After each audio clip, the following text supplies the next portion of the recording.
What's up, everyone? Welcome back to Almost Functional. Uh, Here again with Lewis Betancourt. Went 3 and 0 and won an RTT with his Orks last weekend. So we're gonna do a little rundown of what list he took, what he faced, how he did, and how he managed to do so well with such a subpar book. Which is considered the boogeyman right now. And welcome, hello everyone. Thank you for supporting Almost Functional. Um, yeah, I did pretty well at an event in RTT a couple weeks ago in Spring Hill, Florida. It's called Nat One. So for those of you who are interested or in the area, right, want to play those games, go ahead and check them out. It is a wonderful location with a wonderful community of individuals. Um, a subpar TO. No, I kid. He's a very good TO, and I had a great time. So yeah, thank you for the invitation, Matt. Jory Eckelholtz. Yeah, real good guy. Something like that. Yeah. Yeah. All right. So Lewis, you took Orcs this weekend. So let's hop into look at your list here. I took Bully Boys specifically. Yeah. Yeah, so we got 2,000 points of Bully Boys. So why did you choose Bully Boys? So, Bully Boys for it's the broke man's army for orc people who are on the bandwagons right now. So those of you who are on the bandwagon, get off of it because I'm an actual true orc player. I've been playing orcs for a long time. But the reason I picked Bully Boys is it plays into my play style, right? It's not that many orcs. It's more of an elitish type of army detachment. I really like it. I like most of the units, if not all of the units that I play in them. Since then, I've done a couple changes, and we'll talk about that a little bit later. But yeah, it really plays into my play style, right? I play things like World Eaters. I play things like Harlequins. Uh, very medium to smaller model count of armies, MSU, things like that. So it really plays into my play style, that aggro play style, positioning, and advanced movement, things like that. That's really what I pride myself into. I don't per se, I don't hate shooty armies. It's just not my play style, right? I've tried to play into them, and it takes a different type of beast to get used to it, right? I like close combat armies. I want to get stuck in and start crumping. Whoa! In this event, they ran the GW layouts. Did that consider into this at all? If they were running a different type of layout, would you have switched? Or is this a list you think you could take to any kind of terrain layout? Because I had squig hogs, most of the time they usually don't play in well with GW, right? But like I was telling you, you gotta know how to position. Hmm. You gotta know how to maneuver, and you gotta know how to stage on the board, right? As long as you put them in the proper position and get ready, and you have a focus, a reason and a rhyme for why you're doing things. Like I took a squig hog unit with a character attached, so it was actually 9 models, right? Hmm. Very difficult to maneuver around the board. But my main focus was to spread out and hold 2 objective markers that were closer to my deployment zone. So I had a reason for why I was running them, right? So I didn't have to per se too much have to set them up where I'm going to charge and go into my enemy deployment zone, right? They were going to play more mid board deployment, my deployment side of the board. So that was my play style for them. All right. All right, so let's roll into your actual list a little bit. So let me find it here.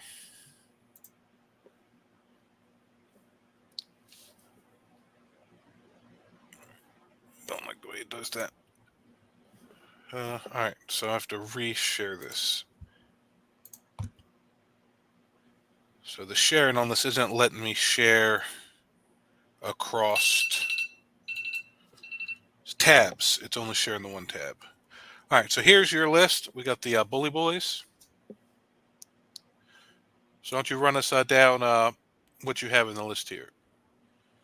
So like I was saying, very unconventional type of bully boys that you're probably going to see predominantly out there in the competitive scene, right? I wanted to take Squig Hogs, and I wanted to take Beast Boss and Squigosaur. I really like those models. The reason that I try to tech into and play into them, um, I really like how they feel in the game, especially with bully boys. For those of you who are not aware, right, if you take a Beast Boss on Squigosaur and attach them to a unit of Squig Hogs, they share the keyword Warboss, right? Which gives you the ability to get that second wall, uh, which is the boss is watching, right, for the bully boys. So it's very strong. So you get 2 rounds of that, the ability to advance and charge, +1 strength, 5+ invul, which they normally don't have, right? They have a 5-up feel no pain, which is really good. Toughness 7. Um, Beast Boss and Squigosaur is actually toughness 8. So he's a little bit tougher, right? He's 8 wounds. He has some biting jaws. Only 3 attacks or 3 or 4 attacks, but they do 3 damage flat. So for those armies that have the -1 damage, I'm used to playing World Eaters, things like that, that easily just play a stratagem for -1 damage. So I try to use units or characters to kind of circumvent that, right? Also, if you look on my next character list, so after the Beast Boss and Squigosaur, I have the Big Mech and Mega Armor. This was actually just a trial and error type of character. I like to not just do net lists and see exactly what people are doing. I like to create my own thing. Hence why I have Squighawks, right?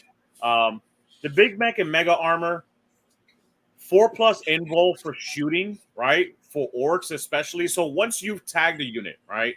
So you've jumped out your chalk, you get that additional 3 inches because he's going to be attached to some mega knobs, right? You get that additional 3 inches, your 5-inch movement, your advance, and then your charge on top of that, right? So you tag in a unit, you hit a unit, and you have that ability to to use that 4-up invul save for shooting only, right? It's very strong for orcs. You want orcs that are semi-resilient, if not very resilient. And having mega knobs in the wall with a 4-up feel no pain and a 4-up invul saves against shooting, very, very strong. Actually, that unit did very, very well. Gazgul Thraka, really there's nothing to really mention about Gaz, right? Gaz is just super amazing. Um, Gaz, actually, I think is pretty superfluous. It's not necessary for this particular type of list. He's not per se a point sink. He's 235 points. He's amazing. He actually is very amazing. Multiple combats in multiple of the games that I've had. He did everything by himself single-handedly, and he was attached to a Mega Knob squad with PK, so that's Power Claws, with custom shooters, and there were 6 of them. He did everything by himself. So pretty much rendered the unit that he was attached to just useless, right? So currently my new list, I've kind of taken Gaz out. I'm going to try those out, see if I like it without Gaz. I actually like Gaz because he has high strength. He has a +1 to hit, +1 to wound. Makari gives you the lethal hits in the WOG. And in the WOG as well, Gaz gives you the 5+ for critical hits. So he's very strong. He comes with a lot of abilities, a lot of powers, things like that that'll support your unit. But he hits so hard, he's floored 4 damage flat. You really, most of the time, you only really need him, right? So if you're going to run a character or if you're going to run Gaz, really run him by himself. That's really all you need. Then the war boss, I have 2 war bosses. One, just a regular war boss, just with a PK, twin sluggers. He was attached to my 10-man squad of knobs. And Warboss in Mega Armor, he was attached to the other unit of Mega Knob. And that was a great unit. Love the Mega Armored Warbosses. 1 unit of Gretchen. You need a unit out there just doing the action works, holding objective, getting you CP as long as they're not battle shocked, right? So Gretchen do very well, especially for 40 points for 11 models, right? Basically, how I play and use these is if I was running boys, and my newer list now has boys, but on this list, I usually put them in the truck with the boys sitting on the objective marker so they can hold the objective marker until the end of the command phase. And then the Gretchen hop out in the movement phase and they try to get me CP. Now, remember, you can't get that CP on turn one. So I hop them out of the truck in the movement phase, hoping to get CP starting round 2 all the way up to round 5, right? Then I had 3 units of Meganops. One was with gas, the other one was the Warboss, the other one, and the last one was with the Big Mech, right? The one with the Big Mech, like I said, was very resilient, very, very resilient. I think it survived a ton of firepower from every game that I played, especially my last game where I played against Eldar. I think he threw the entire kitchen sink into that unit and killed 2 models, right? So that was awesome. I don't know if I'm going to continue to use him in the future. He is very expensive, that Big Mech with custom force field. He is 100 points. When you can get other characters to help you out, hit on a better hit roll, right? I mean, you do have a stratagem, so you do have the ability to pop that stratagem in a regular rounds where you don't have the wall to reroll ones to hit. In the wall, you get full rerolls to hit. So that could potentially help, but I prefer to hit on 3s rather than 4s. So that's tick for tack right now. I'm still kind of adjusting to exactly what the book is all about, right? It's a newer book. It's a new boogeyman. I'm trying to figure it out just like everyone else is trying to figure out how to beat us. So I'm enjoying that unit thus far.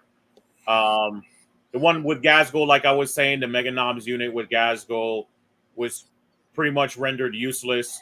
Gazgul did all the work, everything he ran into. If he ran into a tank, he would blow it up by itself. If he ran into a unit, he would dang near kill the entire unit all by himself, and my Mega Noms would just clean up, right? I just didn't see the value in keeping Gaz, but I think he was awesome in this list. Also, the regular 10-man Knob squad,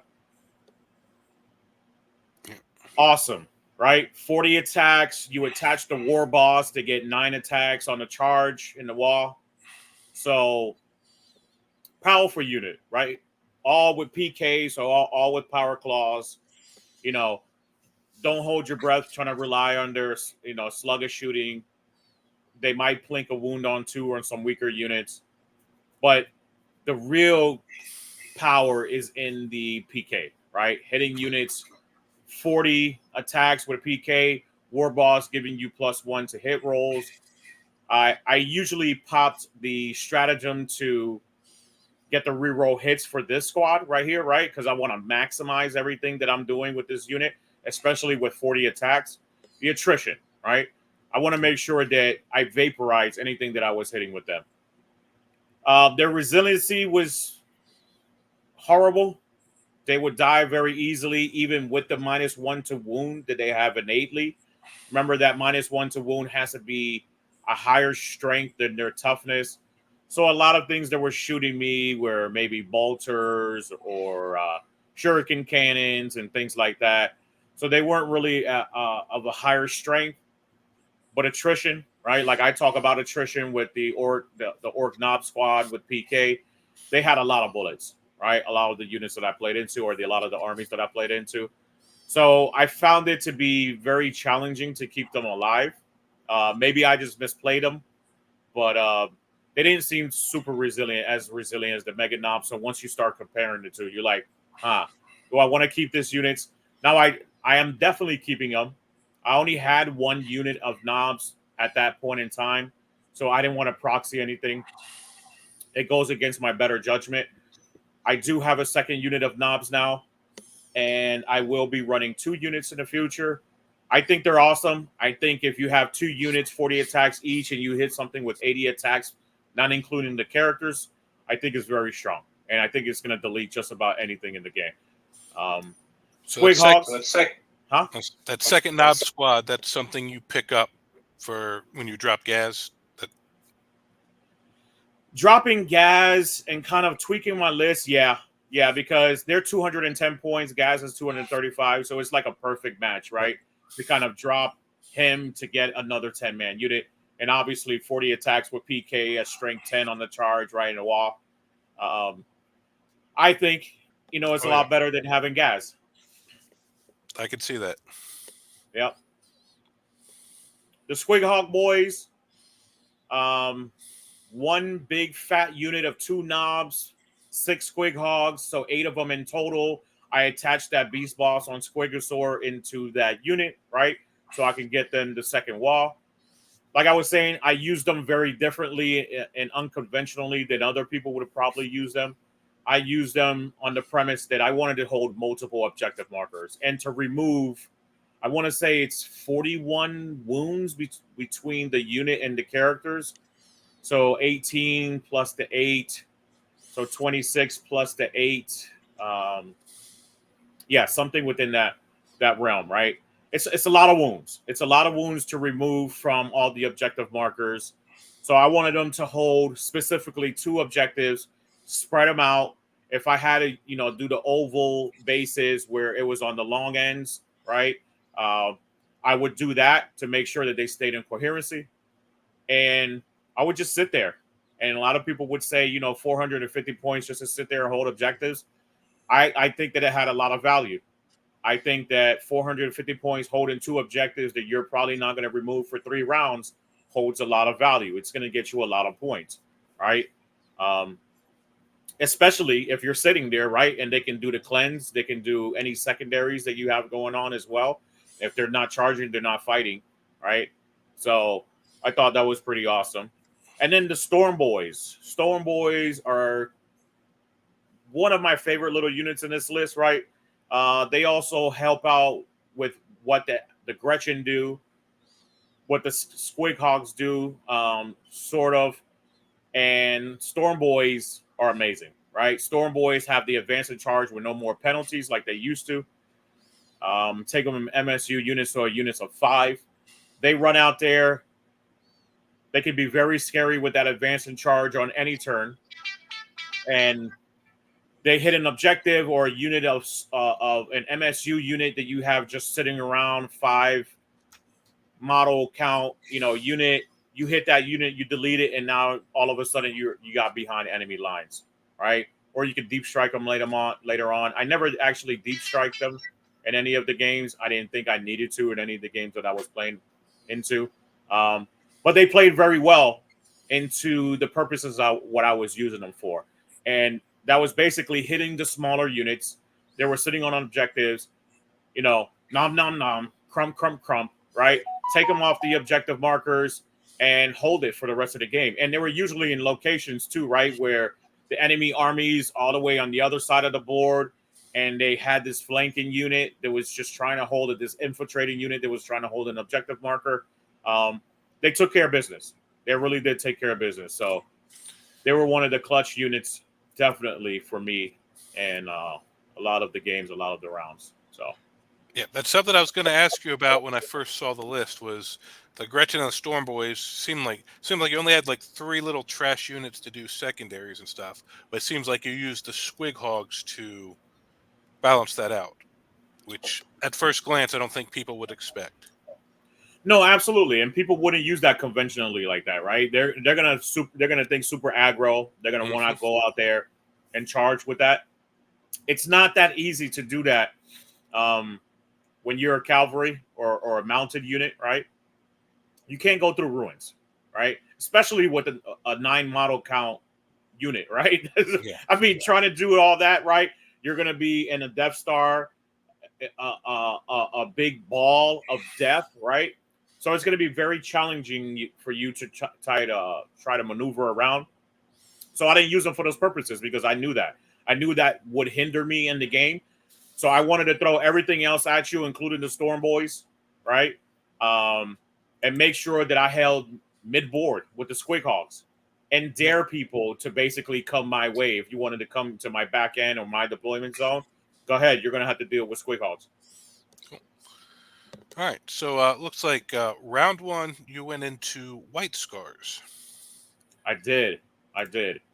As always, Orks into Marines is always a tough matchup. I played against a wonderful individual named Craig.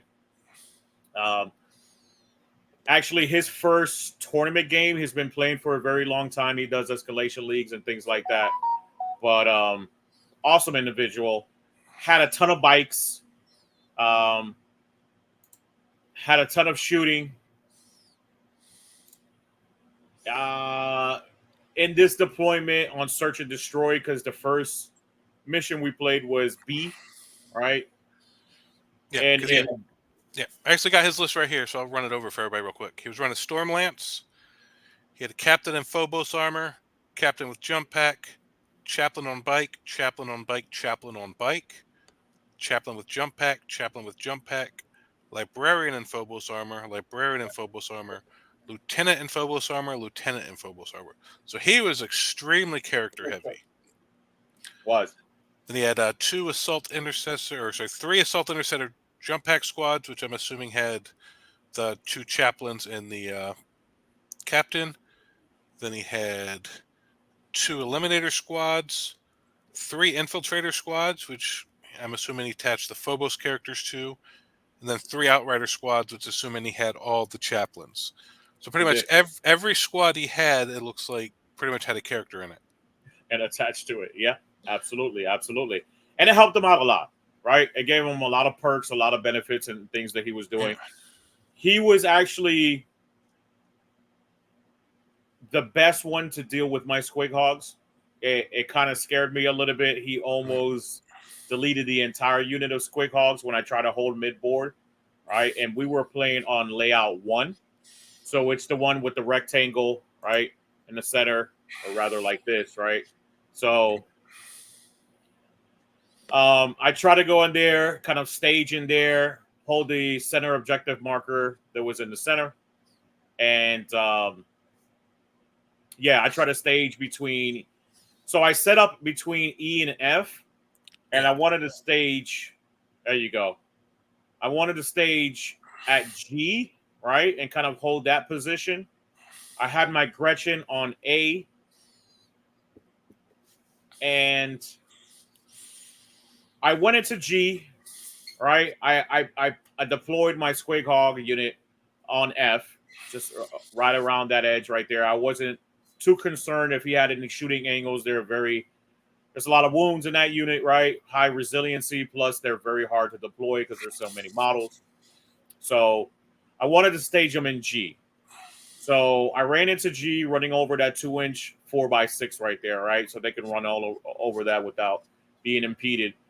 And I kind of sat there and held that objective marker, right? And tried to position myself where I was going to hold another objective marker at around D, around the upper left quadrant, which is around D. So I can hold those two. Did fairly well until he ran in there with his jump pack squad. I can't remember for the life of me what he shot me with. I want to say it was the infiltrators and bikes. And I mean, they did work. They did a lot of work. They did great. Like I said, I think he whittled the unit down at the end by the end of the game to 2 models and the character. But I think off rip, right out of the gate, he killed maybe 4 or 5 Squig Hogs just in turn 1 or 2. All right. So he did a great job. Then I came in behind them with the knob. So I staged them around E. Pulled them up. He had a unit around the right corner on D where he was doing. He had his jump pack squad behind D as well on the upper side of D. He had all of his a ton of bikes. So he had a fat unit of bikes. I want to say at least 5 of them for that unit. And he had a chaplain attached to it as well, kind of in a conga line. And so I threw those knobs, spread them out, hit the jump pack unit, hit the bike unit. Knobs ended up crumping all of those models except for the chaplains and both jump pack and the outrider units, right? So it was just like the characters were left. I commenced to tag them and my consolidation. So then I can continue to be in combat with them because orcs are either in combat or we have a custom force field. One of the two. We need some resiliency when it comes to our opponent's deployment or opponent's turn, right? For their shooting phase and their combat phase and just their entire turn. So I try to always stay stuck in combat with them. I had Storm Boys that were on D as well, lower D, more between B and D. And that was because he had some infiltrator units that popped out and dropped there.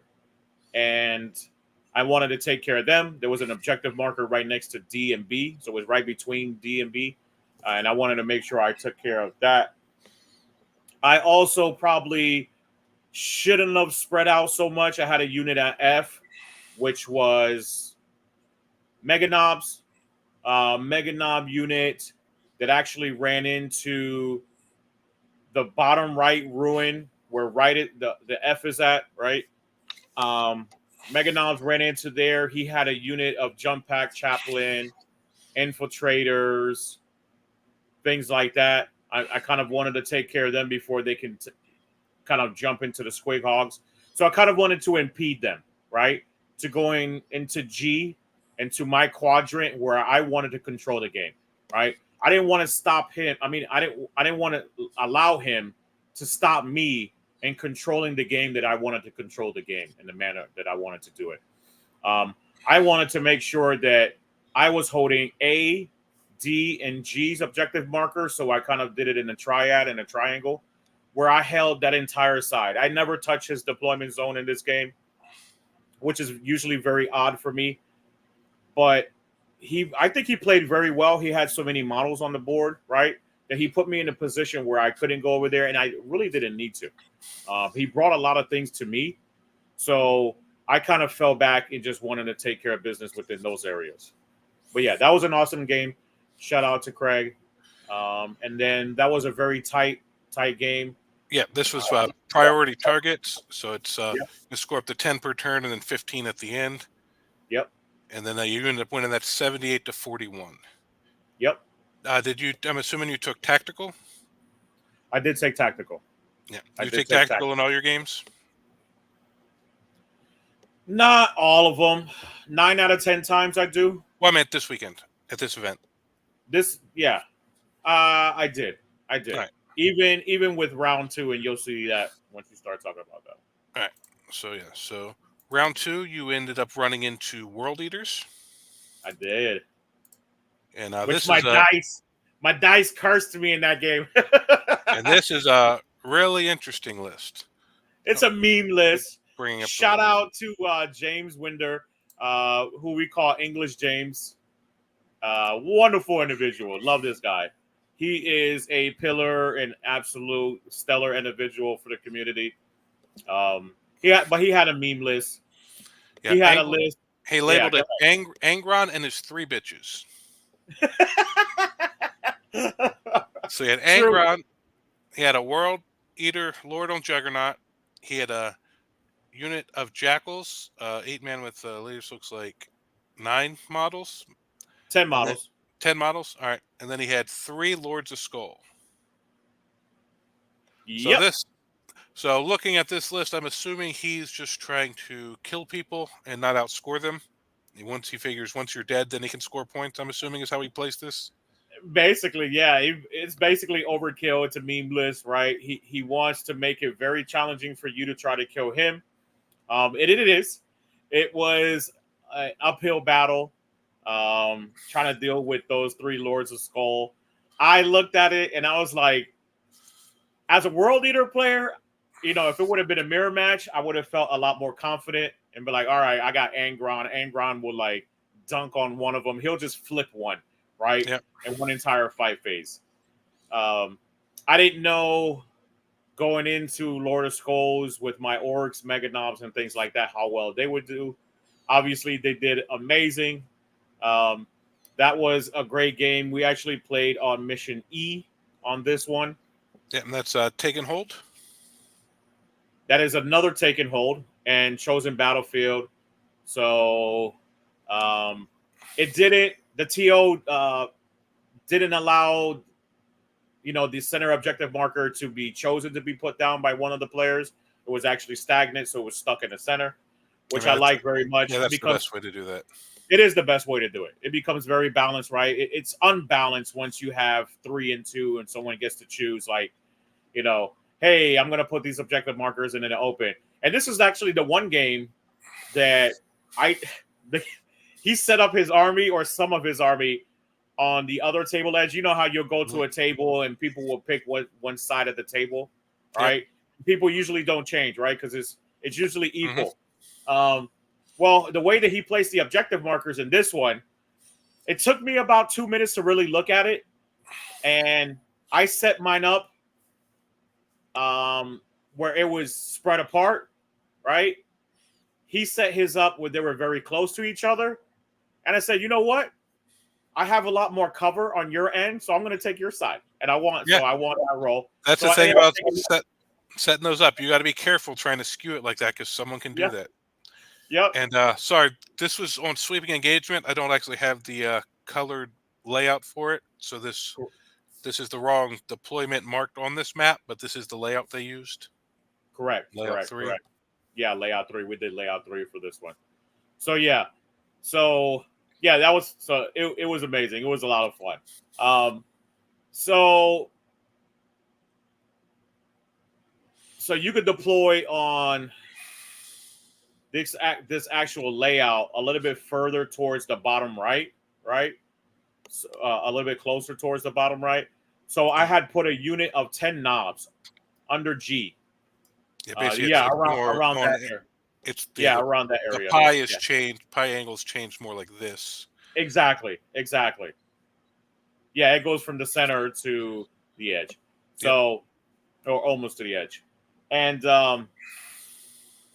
I put a 10-man unit of knobs. Everything else was in the quadrant of A, B, E, and F, right? And I put knobs with a character in the bottom G quadrant, right? Because he put a unit of jackals where A would be on the opposite end, right? On the red side.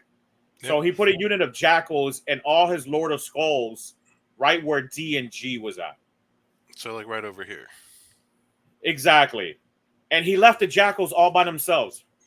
So so when he dropped it, I looked at it and I said, wow, this is going to be probably easy in a while to kind of kill that unit, try to flank behind him, and basically take his deployment zone.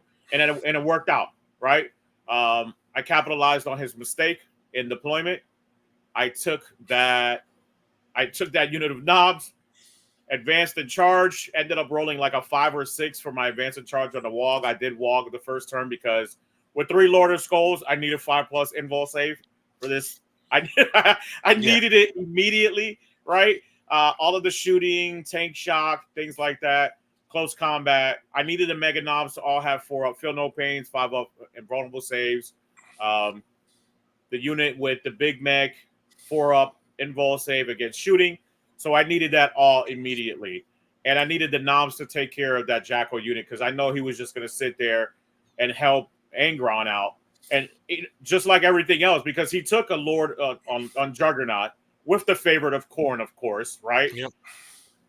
Which allows him to re-roll 1 time per game all his blessings of Khorne, right? So everything was built around teching in to bring Angron back, right? So I'll tell you something hilarious here shortly. So I wanted to kind of take away all of that because I know the army, right? I know World Leaders. I play World Leaders. That's my babies. So I know when people start teching into things, I know what I need to take care of. So I took care of the Jackals first. Then the second primary objective was to take care of all the Lord of Skulls. I did not want to touch Angron all game long, and I didn't for about two or three rounds. Right. I kind of threw things at him. I try to shove trucks in his way to try to bait him to blow up trucks and things like that. He actually ended up going to the back 40 where I threw the knobs to kill the jackals. He dealt with them, which was awesome, right? So I baited him to stay in his deployment zone. Matter of fact, all the way in his quadrant, right? In that quadrant, all the way in G, and keep Angron there. So I completely baited him, took him out of the game for about two or three turns, while all of my Mega Noms and everything else, my Squig Hogs, were all dealing with the Lords of Skull. So I played this game very intelligently, capitalized on all of his mistakes. So Mega Knobs, I want to say turn 2, all charged into Lords of Skull, all 3 of them. And all in one turn in the fight phase, we destroyed 2 Lords of Skulls, which I was pleasantly surprised. And put the third brutal. One. That is brutal. Yeah, he lost 2 Lord of Skulls and the other Lord of Skulls to 3 wounds, which I thought should have been destroyed as well. So I should have killed 3 of them all in one turn. But it didn't end up happening like that. He kind of mispositioned where he put his Lord of Skulls and I kind of held him in there. He tried at this point in time is like the 3rd battle round. Now he's already wiped up the knobs. He's wiped up the character, which took him around 2 turns to do that. And now the 3rd battle round, he's trying to position himself to kill all the Mega Knobs, right? I've already destroyed 2 Lord of Skulls. We're still sitting in combat with the 3rd Lord of Skulls with 3 or 4 wounds left on it. He rolls a 7 or an 8. He can easily fly over his own models, but he put a Lord of Skulls with like a gap half of the size of Angron's base, and a ruin right there, right? So what really impeded him was that ruin from really flying over that and positioning himself over the Lord of Skulls, where he has to have his base flat over the Lord of Skulls, and he couldn't do it. He would land on the Lord of Skulls, and he couldn't actually make the charge move, which was a saving grace for me. I think that if Angron would have made that charge, it would have been a completely different game. It would have. But that's a downside of when you bring all big models like that, especially on these GW layouts. Yep. You got to be very careful. You can block yourself without your opponent having to do anything. Absolutely. So that made it a challenge for him, and then it was an objective marker right there in the center as well. So, which he didn't have the ability to hold that objective as well. So once he failed his charge, it was my fight phase, and I fight first in his charge, because I was already locked into the Lord of Skulls, so I fight first. So the Mega Knobs cleaned up, and the Squig Hogs, because Squig Hogs were in combat with that last Lord of Skulls as well, because he just wouldn't die. And we cleaned him up. Mega Knobs jump onto the objective marker in the center. Hold that objective for the beginning of my turn, so I end up getting the primaries for that. And that was a very fun game. Battle round 4, I killed Angron with Gazgul and his unit. Battle round 5, he ends up bringing on back, rolls 5 6s. And I'm just hurt. I'm just like, this is going to cost me the game. Ended up going well, though. I scored so many primaries, right? I kept he has such a small model count, and you killed enough of it early that even if he started killing stuff, he wasn't going to get to your Gretchen. He wasn't like you were just going to outscore him at that point. Correct. Which he did. Turn 4 and 5, he rapid ingress into my back 40. He started killing Gretchen. He started killing knobs and things like that. But I was so above and beyond in points already at that point. There was no way that he was going to catch up. So. What a rapid ingress, Angron? Angron. Yep, when he came back from the dead. Gotcha. Yeah, when he came back from the dead. Yep. All right, that makes sense. Yep. All right, and so then round 4, you're undefeated, and you end up going into Eldar. Round 3, yes. Or sorry, round 3, and it looked like So you were in like what, 3rd or 4th place going into the round. around 4th place, yes. So I wasn't. I actually don't check. I know that I'm undefeated. I'm thinking that I'm low on points, so I'm thinking maybe people are already running 100-point rounds, right? So I'm not too concerned with really taking this game Yep. or the tournament itself. I'm just playing it. I'm there for fun. Like I said, it's an awesome community, awesome people, and the last game and the last player did not fail me in that regard, right? Elfie, as we know him, is a wonderful individual, an amazing player, very smart player as well. And I was very relieved and surprised with the result of this game. Yep. He had a very strong army, but I think by the time that I had already played 2 games with the current list that I was using, I was getting super comfortable with them. So I felt great. Yep. So this list, he had the Autarch Wayleaper and Fugin. Then he has 3 Hornets, 2 units of Shadow Runners, 2 units of Shroud Runners. Sorry, 2 units of Shadow Specters, 2 units of Shroud Runners, 3 units of Skyweavers, 3 units of Striking Scorpions. Or sorry, 2 units of Striking Scorpions, 3 units of Swooping Hawks, 1 Viper, and 2 squads of Warp Spiders. So he had lots of little units. He And did. going into this round, you guys are playing on the same layout, or not the same deployment as the last round, but you were playing the ritual. Correct. With So Scrambler. yeah, so with you having more characters that are harder to kill, did you being able to go out and get all those points, extra points for the ritual bonus, play a lot into this game? It did. It did. And being able to make more objectives, right, in this game Yep. as well, made it a lot easier too, because I just put that Squig Hog unit right there mid board, right?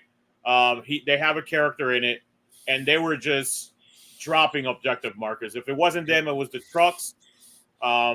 He had so many MSU units that I had to take care of things fast, especially the striking scorpions, or warp spiders. I'm sorry, warp spiders are gross.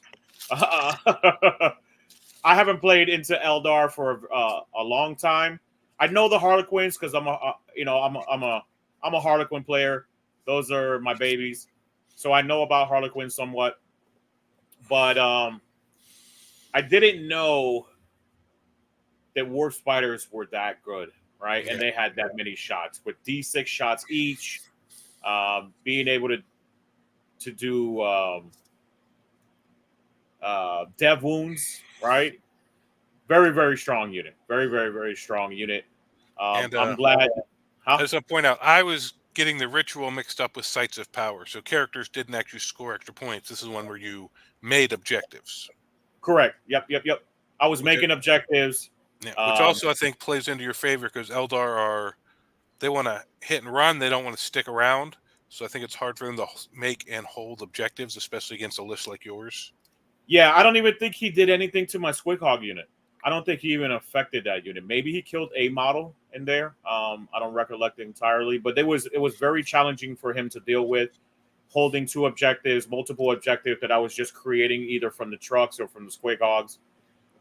So I would just pile them up, right? I would take the Squig Hog unit, create a unit, create an objective marker, and just pile them up around them, and have all the Squig Hogs with the trucks right behind them or in front of them. So you would have to either deal with one or the 2 in order to take the objective markers from me.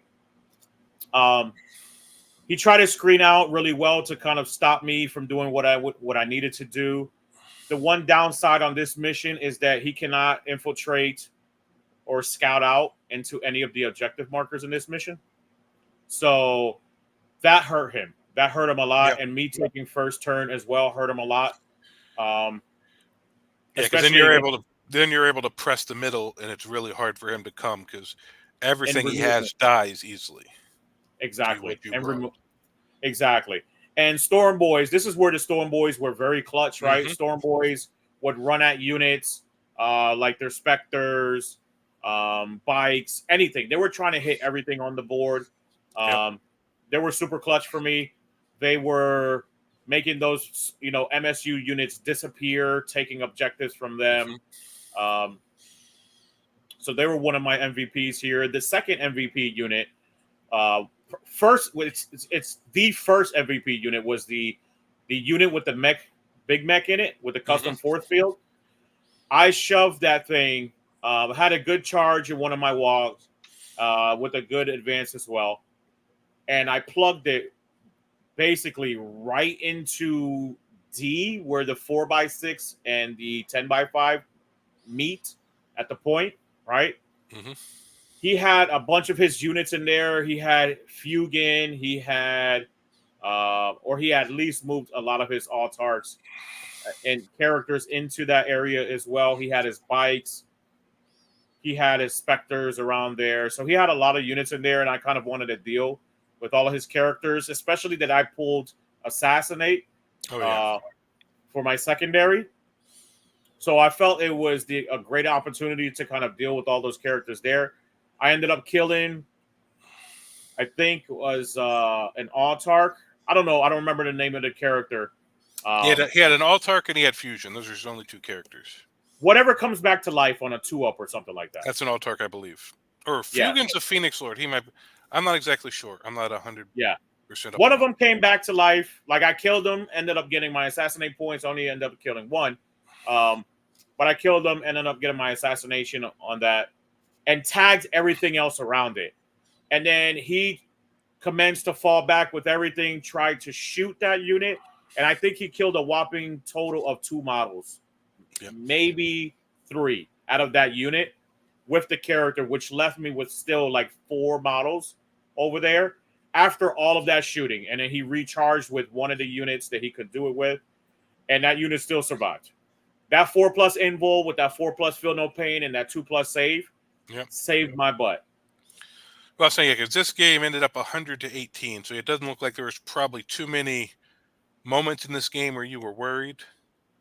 This seems like it probably went your way pretty much from the get-go.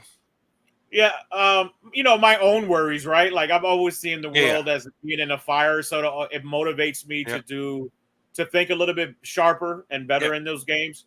I said, I think his inability to be able to infiltrate and scout, and then your ability to get first turn and move up, I think really put him behind the 8 ball in this matchup. It did.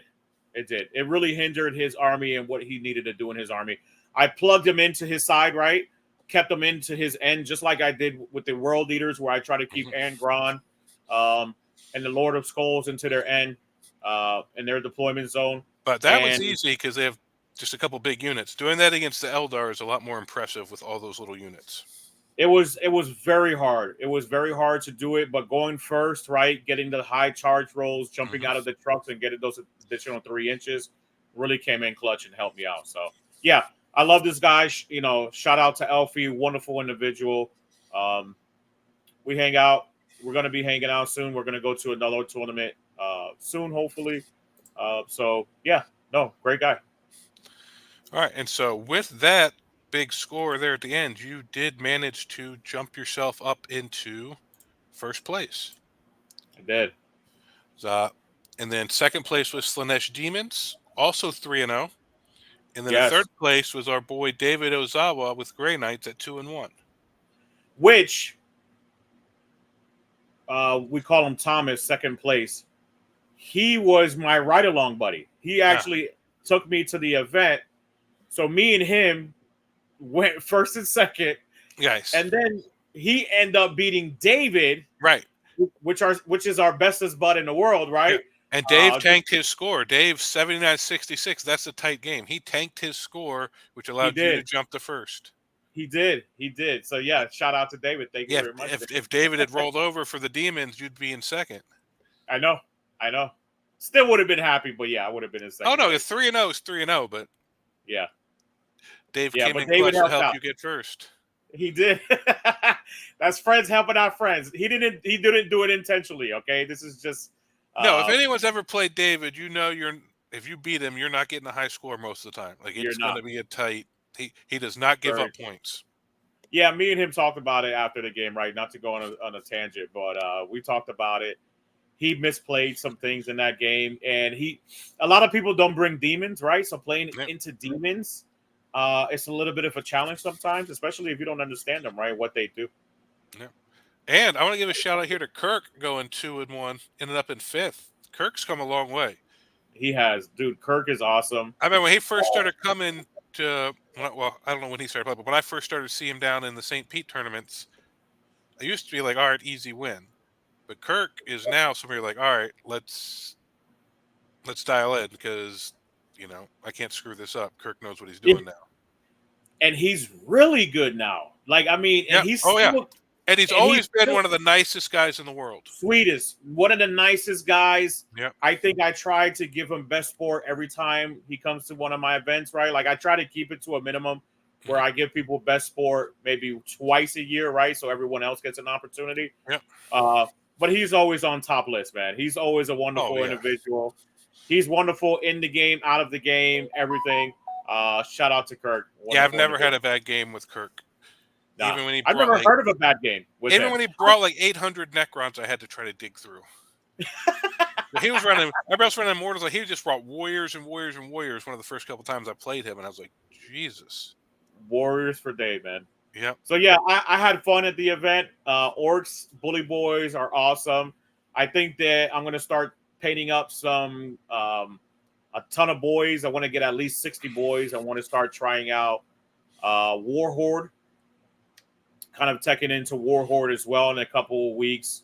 I think that once Bully Boys, because you're going to have a lot of people complaining and a lot of people who are jumping on the bandwagon for Bully Boys is going to end up getting nerfed. So I kind of want to start learning how to play Big Boy Horde and have fun like that, right? Like I don't want to paint that many models, but I'm going to have to do it if I want to continue to enjoy Orks. So. Yeah. All right, before we wrap up, just a couple questions. So I know you said a lot of stuff performed well. So what would you say would the best unit over the whole weekend for you?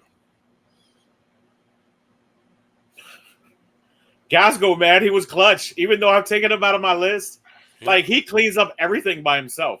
Everything. All right. So I know you're cutting Gaz, even though he did well. So is there anything you want to cut because it underperformed? Is there any unit you were disappointed in from what you were expecting from it?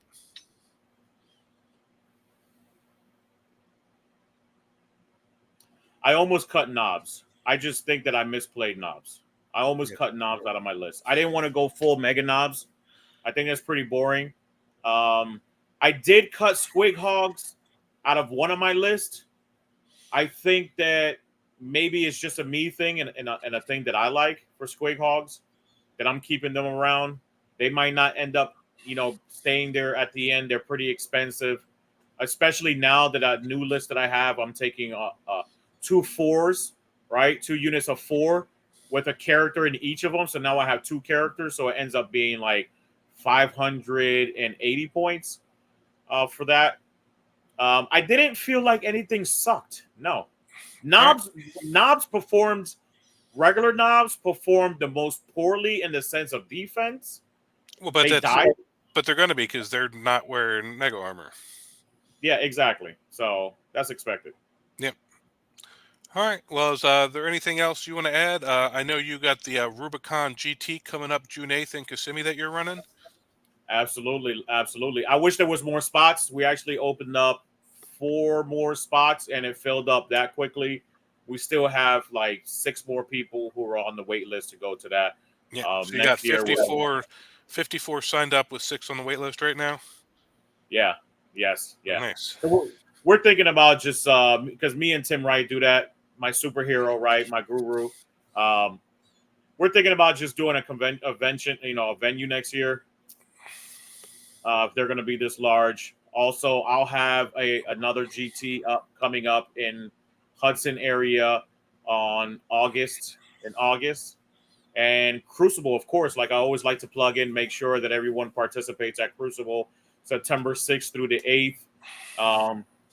GT is going to be August. I want to say, give me one second here while I look at the calendar. I want to say August 10th. This should be the second Saturday. Yeah, August 10th through the 11th. That's going to be Onslaught 8, baby. So we're going to have Onslaught 8 there. That's going to be 80-man event. It's going to be catered, bar hall, everything. So super excited. And then at the end of the year, November 2nd and 3rd, we're going to have the Onslaught 8-man team event, right? And that is sponsored by NTL, who created the entire 8-man format. And the wonderful, illustrious JD from Away Games will be helping me out with that event with his terrain and anything else that we need for that event. Make sure to go check out his events as well. He's always Virginia area. I know he's around closer. I know he's from where you're from. Yep. So, and if you want to know more about JD or the ATC events, go check out the OCS episode on Onslaught Gaming, where we had him on the show and we went over all that stuff. We did. Yeah, brother. Thank you very much. Appreciate you for Thank you for inviting me. coming on. Thank you for showing everybody what Orks can do. And if there's nothing else, then say goodbye. Whoa! We'll catch you guys next time. Bye.